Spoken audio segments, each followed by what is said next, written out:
A política monetária diz respeito ao controle do governo sobre a inflação, pela oferta de moeda e os juros, pelo preço. O juros, na verdade, é o preço do aluguel do dinheiro. Na verdade, os juros são usados para controlar a inflação, entre outras coisas. Essa política monetária ela é exclusiva do governo federal. Diferente da política fiscal, que pode ser feita pelos estados e municípios, a monetária no Brasil é exclusiva do governo federal. Ela é elaborada pela Comissão Nacional Monetária Nacional e executada pelo Banco Central, que é o Bacen. Então, a inflação é a questão do valor do dinheiro no tempo, tá? E o governo estabelece uma meta para a inflação do país. A gente sabe que a inflação é um fenômeno em que o dinheiro perde valor. Isso é o mais comum nas economias modernas. Embora possa acontecer também a deflação, que é a situação que o dinheiro ganha valor. No Brasil, historicamente, quase sempre foi a inflação que prevaleceu. E essa inflação essa flutuação da inflação era maior até antes do Plano Real de 1994. Na década de 90, por exemplo, isso mesmo pós o Plano Real, tá? R$ 1 comprava 20 pães. Eu lembro que eu era criança, quando eu ia lá comprar pão, era R$ 1, 20 pães. Atualmente, R$ 2 você compra 4 pães. Então, isso as pessoas sabem que os preços das coisas vão aumentando.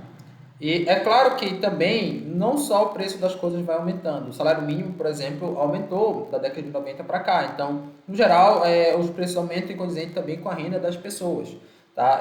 Agora sim, pode ser que os preços aumentem mais do que a renda ou menos. Aí você vê se a inflação ela está acontecendo de forma real ou nominal. Na verdade, a inflação é usada para medir se esse aumento dos preços das coisas ele está sendo acompanhado pelo aumento do salário mínimo ou de algum outro indicador de renda. Tá? O salário mínimo nem é um indicador tão bom, na minha opinião, seria mais a renda média da população. Então vamos lá. O principal indicador de inflação é o IPCA, que é o Índice de Preço ao Consumidor Amplo. O que é que faz? O governo periodicamente tem uma cesta de produtos, que são os produtos básicos, e ele vai vendo o preço dessa cesta de produtos. E baseado no preço ali histórico, ele estabelece um índice. Tá? Claro que eu não vou entrar no mérito do técnico de como é feito esse índice, mas só para você entender que ele vai vendo a evolução histórica do preço das coisas, por exemplo, o pão, o feijão, o arroz, enfim, e aí estimula o índice com base nessa variação de preço. Agora, os outros indicadores da economia, o PIB, a renda, eles podem ser avaliados em valores nominais ou reais. O que significa isso? Nominais é quando eu não corrijo pela inflação. Então, imagina lá que o PIB cresceu 5%, nominalmente de um ano para outro. Esse é o valor nominal. Agora, se a inflação cresceu 4%, o que acontece? O aumento real do PIB só foi 1%. Mesma coisa a renda de uma pessoa. Meu salário cresceu 10%, só que a inflação foi de 6%. Na prática, o meu poder de compra aumentou só 4%, porque os produtos também ficaram mais caros. Deu para entender a diferença de nominal, quando você não leva em conta a inflação, para real, quando você leva em conta a inflação. Às vezes, a renda de uma pessoa, ou o PIB do país, ele cresce abaixo da inflação. Então, na prática, você está tendo um decrescimento real. É como se o meu salário aumentasse 5% e a inflação fosse 8%. Ou então, algum investimento que eu fiz. Geralmente, quando a gente trata de investimento, a gente tem que levar em conta a inflação e, basicamente, o que é derivado dela os juros, já que os juros são um mecanismo para controlar ela. Justamente o governo tenta estabelecer uma meta da inflação. Porque se as coisas ficarem muito caras,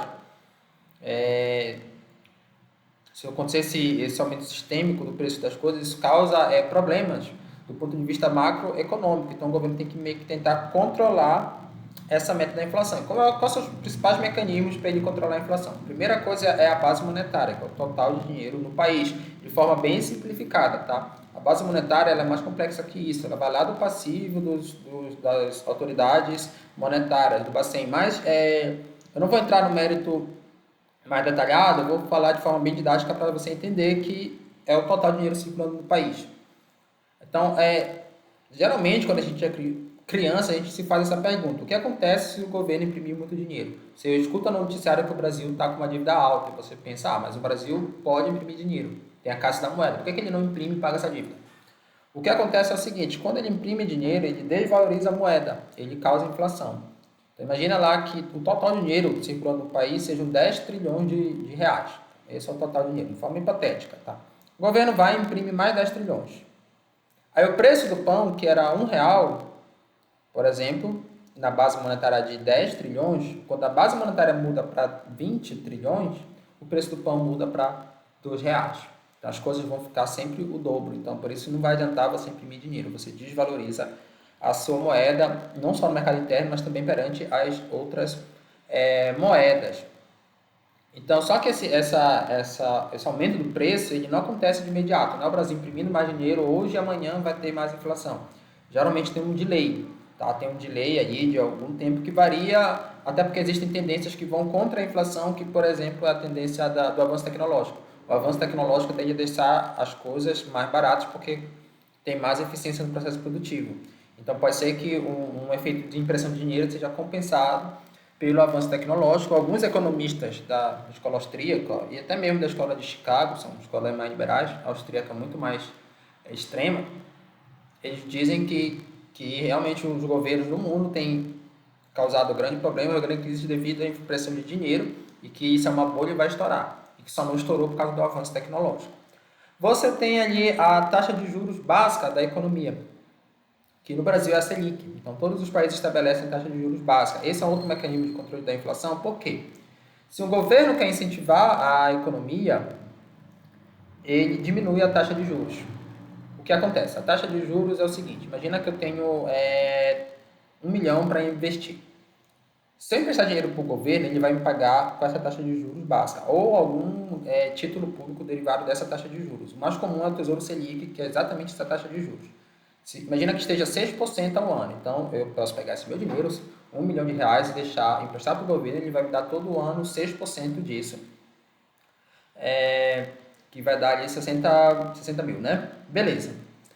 Eu posso pegar esse 1 milhão e investir em uma empresa. Usar para alavancar uma empresa, né? Para investir numa empresa. O que acontece se eu fizer um estudo lá de viabilidade desse negócio que eu quero investir e descobrir que ele vai me dar um retorno anual de 5% ao ano? Acontece que a empresa ela é muito mais arriscada que o governo, porque a empresa pode ter problemas. O governo, em última instância, ele vai imprimir dinheiro para me pagar. Então não vai valer a pena eu investir na empresa. Primeiro porque o governo está me oferecendo mais. Mas mesmo se a empresa estivesse me oferecendo mais, poderia não ser viável por causa do risco. Imagine que a empresa está me oferecendo 7% no meu estudo e o governo está me oferecendo 6%. Eu posso dizer, olha, mas antes o certo pelo duvidoso, porque sempre tem uma margem de erro. Então a empresa está me oferecendo de 4% a 7%, por exemplo. Então ali a minha média é 5,5%. Vou dizer, melhor o governo, que é mais seguro, que ele está certo, que ele vai me dar 6% ao ano. Então, para a empresa ser viável, eu teria que ter uma margem bem maior, um retorno bem maior do que 6% nesse caso. Eu teria que ter um retorno de 10, 20, enfim, dependendo da minha apetite ao risco. Lembrando que o risco sempre é para mais e para menos, sempre tem essa margem de erro. Então, não é difícil perceber que quando a taxa de juros está muito baixa, por exemplo, 2%, a maioria dos negócios passam a ser viáveis. Um negócio que traz uma taxa de retorno de 4, 5% já é viável. Se a taxa de juros estiver muito alta, imagina que chega a 14%, aí um negócio que tem 4, 8% de retorno ao ano não vai ser viável. Ou seja, as pessoas vão ter menos incentivo ao empreendedorismo e menos incentivo à economia. Então, se o governo quiser incentivar a economia, ele diminui a taxa de juros. Qual o problema disso? Muitos economistas argumentam que isso causa inflação, que o mercado vai aquecendo e, naturalmente, o preço das coisas vão subindo. E aí, o que é que ele vai ter que fazer? Ele vai ter que controlar essa inflação após essa redução da taxa de juros, aumentando a Selic. Então, ele sempre vai estar fazendo isso, aumentando e diminuindo a taxa de juros básico para tentar controlar a inflação e também tentar controlar o câmbio, que é o próximo aula que a gente vai ver. Então, o juros básico da economia ele é definido pelo governo, tá? Porque os outros empréstimos, financiamentos que acontecem no país são baseados nessa taxa de juros básica. Por exemplo, se você for comprar um título público de um banco privado, né, ele vai ser muitas vezes atrelado ao Selic, nem sempre, mas ele vai ser atrelado ao Selic, no CDB, por exemplo. A maioria das vezes é atrelado à taxa de juros básica da economia. E aí o Copom, que é o Comitê Monetário Nacional, acho que é de pronunciamento, não sei bem a sigla, mas é um comitê monetário que decide sempre a taxa de juros ligado ao Bacen, ele vai de 40 dias definir qual é a meta da taxa de juros da economia. Isso muitas vezes baseado na taxa de juros americana, como a gente vai ver na próxima aula. Eu recomendo, deixei aqui um link de uma animação sobre a Selic, de um outro canal que está aqui nesse link no YouTube, eu vou deixar na descrição deste vídeo.